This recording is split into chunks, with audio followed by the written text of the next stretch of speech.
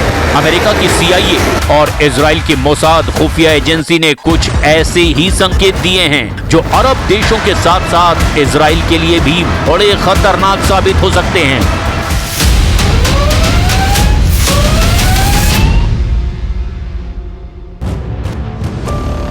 Iran Saudi अरब की Aramco oil infrastructure पर हमला कर सकता है। जाजान और रास तानूरा में आरामको के तेल ठिकाने ईरान के निशाने पर हैं। दावा तो ये भी किया जा रहा है और इराक के शिया मिलिशिया द्वारा स्वार्म ड्रोन और क्रूज मिसाइल अटैक सऊदी अरब पर हो सकते हैं। दावा ये भी है कि ऐसा इसलिए किया जा रहा है ताकि नए सऊदी तुर्की पाकिस्तान समझौते को नाकाम करके तेल की वैश्विक आपूर्ति को रोककर पश्चिमी देशों पर दबाव बनाया जा सके। हॉर्मुज और ओमान की खाड़ी में ईरान हमला कर सकता है। ईरानी रिवोल्यूशनरी गार्ड्स यानी कि IRGC की नौसैनिक नौकाओं और एंटीशिप बैलिस्टिक मिसाइलों जैसे फतेह 2 या फिर सेजिल के द्वारा तेल टैंकरों पर हमले किए जा सकते हैं।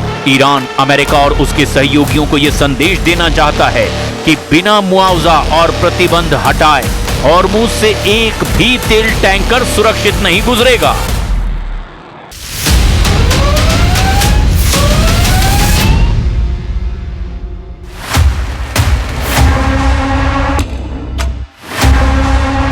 हॉर्मुज पर तनाव के बीच अमेरिका ने ईरान के खिलाफ नाकेबंदी तेज कर दी है। अमेरिका के 20 से ज्यादा युद्धपोत मिडिल ईस्ट में सैन्य मिशन के लिए तैनात किए गए हैं।